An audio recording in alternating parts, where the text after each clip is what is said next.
You're standing in front of your stove right now, or you were this morning, or you will be tonight. A piece of meat sizzles on a hot surface. Steam rises. The smell hits your nose before your brain even registers what's happening. And you wait. You wait for it to change color.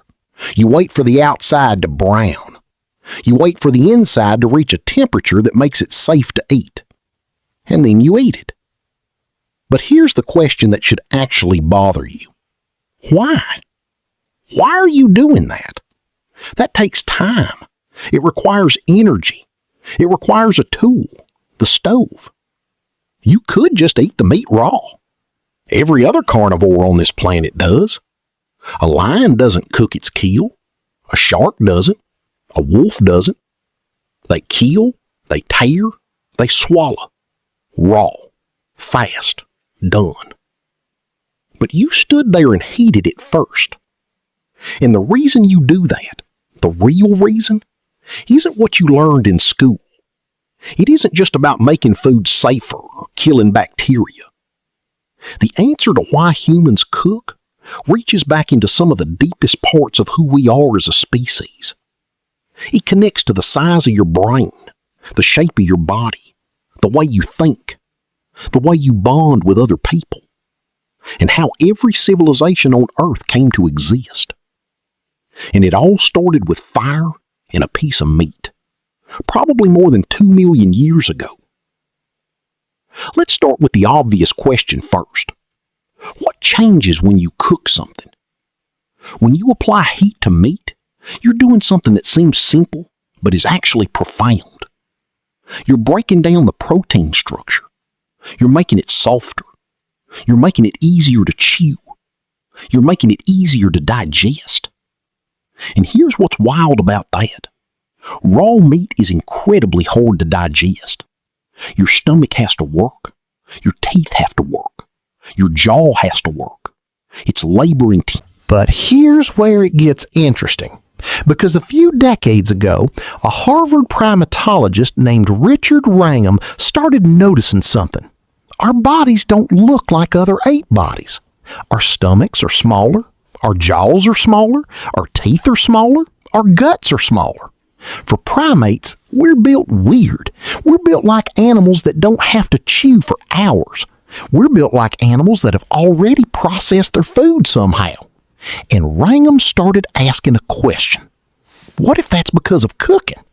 What if millions of years ago, when our ancestors started cooking their food, their bodies responded by getting smaller, getting more efficient, because they didn't need massive jaws and giant stomachs anymore.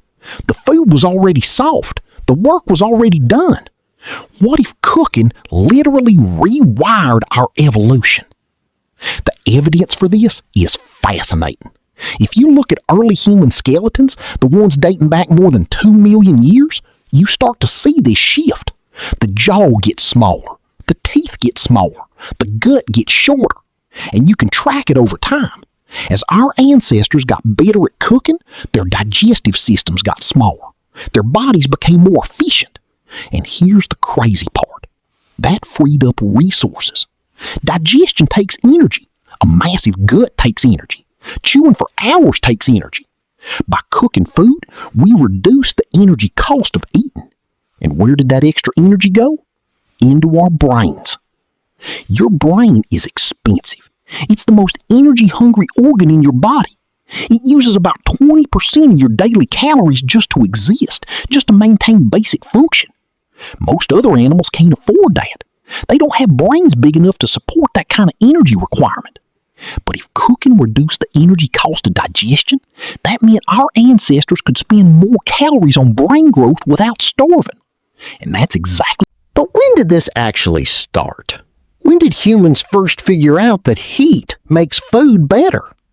The oldest evidence of cooking is surprisingly old. In 2012, archaeologists working in a cave in South Africa found charred bone fragments dating back approximately 1.9 million years. Not 1.9 thousand, not 1.900,000, 1.9 million years. These weren't random burnt bones. They showed the specific pattern you'd expect from deliberate cooking. The meat had been exposed to heat. The bones had been broken. The marrow had been extracted. Someone was cooking dinner 1,000,000 years before Homo sapiens even existed. It was an earlier human ancestor, probably Homo erectus, and they were already figuring this out. But the evidence gets even clearer as time goes on. By around 800,000 years ago, we start finding hearths, actual designated fire pits where humans gathered to cook, not random burnt spots. Organized cooking areas, ash deposits, charred bones in concentrated areas. The pattern is unmistakable. Our ancestors had figured out how to control fire, and they were using it to cook food regularly. They had made cooking a routine. It wasn't an accident. It was technology. Now, here's what nobody talks about enough when they discuss cooking. It's not just about individual survival. It's about what it did to society. Because cooking required fire. Fire required gathering. People had to sit around that fire. They had to wait for the food to cook. They couldn't just grab and go. They had to sit together. And when people sit together, they talk. But the story doesn't stop there. Because as humans got better at cooking, they got better at traveling with that technology. Fire became portable. They could carry coals from one place to another. They could start new fires in new territories. Cooking traveled with them. And that meant humans could eat food from new environments. They could move into new climates. They could cook local meat no matter where they went. Cooking made humans adaptable. It made us able to survive anywhere. And that's why humans spread across the entire planet. Not because we were the fastest or the strongest, but because we could eat anything, digest it efficiently, and share the process with others. By the time agriculture came along, roughly 12,000 years ago, cooking was already ancient history. It was 2,000,000 years old. But agriculture and cooking together created something new. They created the possibility of storing food. You could cook and store grain. You could preserve meat by cooking it. You could feed more people because you could prepare food in advance. And suddenly, larger settlements became possible. Cities became possible. Civilizations became possible. Every person in every city on Earth depends on cooking. Your entire supply chain, from farm to store to table, exists because cooking made food more efficient. And here's something else that cooking did. It changed the relationship between men and women. In most hunting and gathering societies, men hunted and women gathered. But cooking was a job that both sexes could do. It required intelligence and planning, but not the physical strength of hunting or the specific knowledge of plant gathering. Cooking created a new kind of labor, and that probably shifted the social balance. Women's contribution became more visible, more central to survival.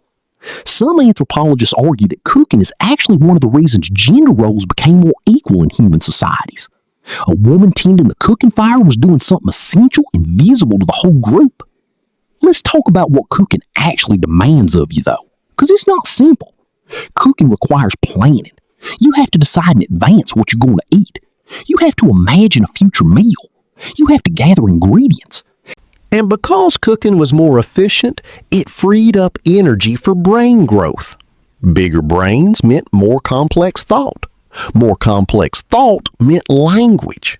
Language meant culture. Culture meant civilization. Civilization meant everything you see around you right now. Every building, every technology, every institution, every idea. All of it traces back to someone figuring out how to cook meat. Your brain exists because cooking exists. Your ability to read these words and understand them is a direct result of your ancestors cooking dinner around a fire. The language you're thinking in was developed by people sitting around cooking fire talking to each other. Your ability to imagine a future, to plan, to cooperate with strangers, to build institutions and technologies and art and science, all of it emerged from the simple act of applying heat to food. And here's what I find most amazing about this. You're probably going to cook something today, or tomorrow, or this week. It's so normal that you won't think about it. You'll just do it. You'll turn on the stove, you'll heat up some food, you'll maybe share it with someone.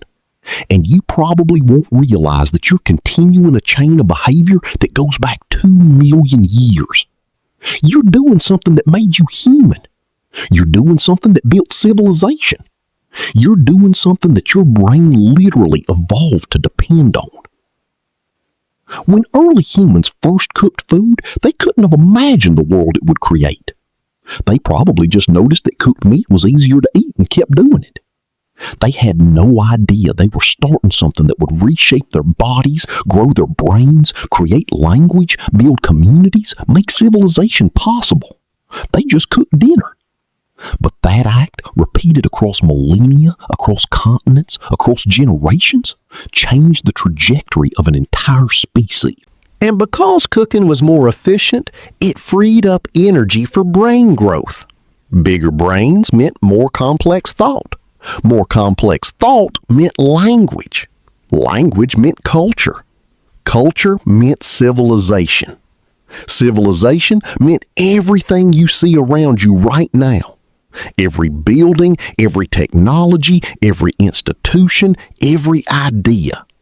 All of it traces back to someone figuring out how to cook meat. Your brain exists because cooking exists. Your ability to read these words and understand them is a direct result of your ancestors cooking dinner around a fire. The language you're thinking in was developed by people sitting around cooking fire talking to each other. Your ability to imagine a future, to plan, to cooperate with strangers, to build institutions and technologies and art and science, all of it emerged from the simple act of applying heat to food. And here's what I find most amazing about this. You're probably going to cook something today, or tomorrow, or this week. It's so normal that you won't think about it. You'll just do it. You'll turn on the stove, you'll heat up some food, you'll maybe share it with someone. And you probably won't realize that you're continuing a chain of behavior that goes back 2 million years. You're doing something that made you human. You're doing something that built civilization.